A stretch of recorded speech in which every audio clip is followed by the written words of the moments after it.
You're probably gonna want to get this on camera. Cha-ching, cha-ching, yeah, ba-bling, ba-bling,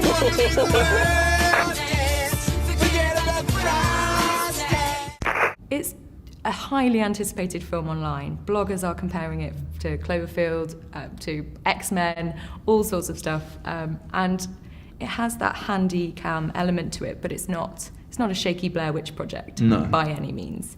Is it what you wanted it to be? Yes, it really is. That's what's so crazy about this experience, that what I tried to do, it seems to have worked out somehow. So Yeah, and it follows the story of high schoolers who have, without giving too much away, they've realised they have telekinesis powers and are developing those.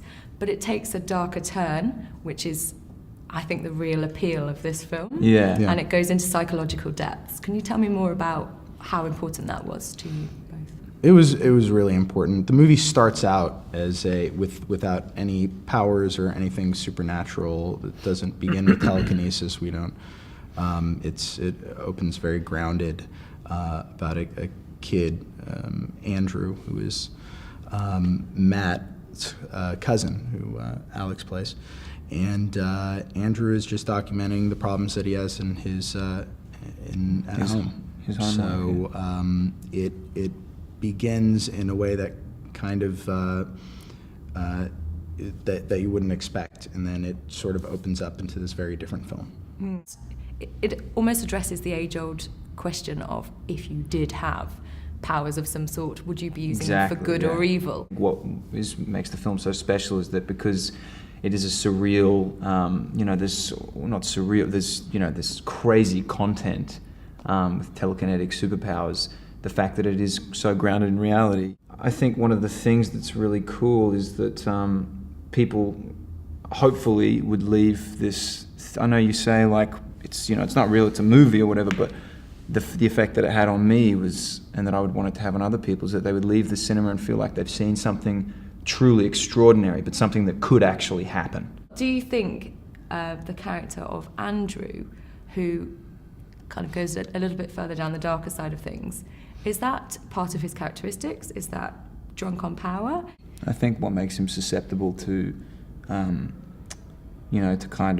going to a darker place at certain points isn't just that he's, kind of had to be used to being submissive in the sort of, with his cousin Matt or with other peers, but also in his home life, as you were saying, like, I think that someone's most susceptible to kind of making the wrong choices if it's a person who's given power, who's actually not just had to be submissive and let other people make decisions, but who's had power taken away from them, at every level, all through their life. You got the actors to work very closely with the camera crew. Yeah. You would stand like right next to the camera operator. Like cheek by cheek, right? Cheek by cheek. Yeah. Sometimes you'd sort of hug them so that your movement was in line with them, or you'd hug them, or you'd be kind of just linked in with them in a way.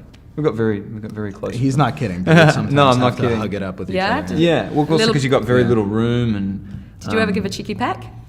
maybe here and there. I Here and feel there, like yeah? it's something Alex could have done, Yeah. and that it was all forgiven and it wasn't awkward. Yeah, yeah, exactly. He's Australian. He's strange. Well, we're in South Africa though; it's more accepted, I guess, and closer. And finally, are you excited? Very excited. Yes. Really excited. Yeah. Okay. And I like that it's.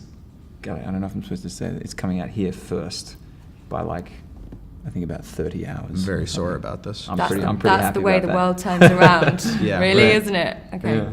Thank you very much. Thank you so much. Thank you so much. Appreciate it.